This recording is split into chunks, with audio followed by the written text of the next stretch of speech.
क्या आपको भी ऐसा लगता है कि फिशर की वजह से मोशन का जो रास्ता है वो सकरा हो गया है या छोटा हो गया है? इस वीडियो में हम बात करेंगे कि क्या फिशर से मोशन का रास्ता नैरो या सकरा हो सकता है और ये रिवर्सिबल है या ये परमानेंट चेंज है जो फिशर की वजह से आप में हो गया है। I am doctor Nitesh Yawar. I am laparoscopic robotic and colorectal surgeon at Apollo hospitals Navi Mumbai.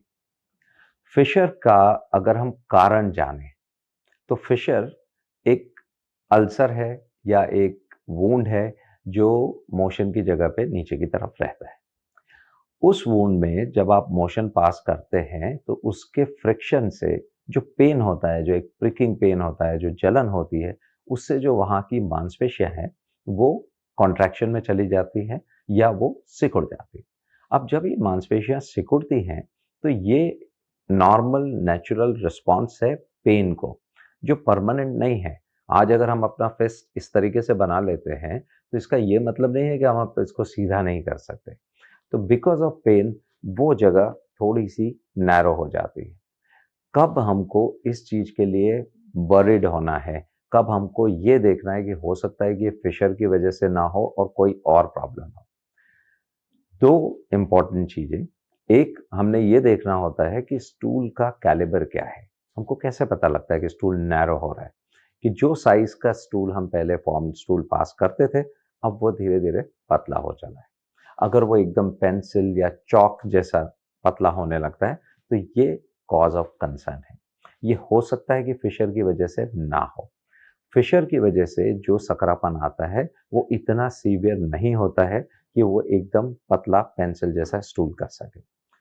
दूसरा इम्पोर्टेंट थिंग इज़ पेन। अगर आपको पेन है और उसके प्रोपोर्शन में ये स्टूल सकरा हो रहा है, तो ये फिशर की वजह से ही है। अगर आपको पेन नहीं है और स्टूल सकरा हो रहा है, तो देन हो सकता है कि कोई और कारण हो जिसकी वजह से ये स्टूल सकरा हुआ है और अभी आपको डॉक्टर को अर्जेंटली कंसल्ट करने की ज़रूरत है। अब हम आते हैं फिशर के सकरेपन पे या जो नैरो स्टूल फिशर की वजह से हुआ है। जो ट्रीटमेंट्स हम करते हैं फिशर में, हम वो बोटॉक्स इंजेक्शन करें, हम लैटरल इंटरनल स्फिंक्टरोटमी या एलआईएस करें या हम लेज़र यूज़ करके ये प्रक्रिया करें। हर इस इलाज में बहुत सिंपली फिशर के लिए जो मसल स्पाज़्म में गया है, उसको रिलीज़ करके हम उसका ट्रीटमेंट कर सकते हैं।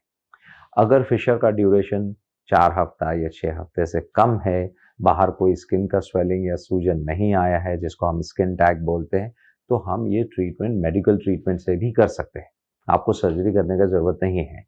तो अगर फिशर की वजह से आपको लगता है कि आपका मोशन का जगह सकरा हो गया है, तो वो टाइम पर सेल्फ मेडिकेशन बंद करना है, डॉक्टरी सलाह लेना है और अगर इस सकरे स्टूल को या नैरो स्टूल को ज़्यादा टाइम हो गया है, तो फिर आपको कोई सर्जिकल ऑप्शन चूज़ करना चाहिए।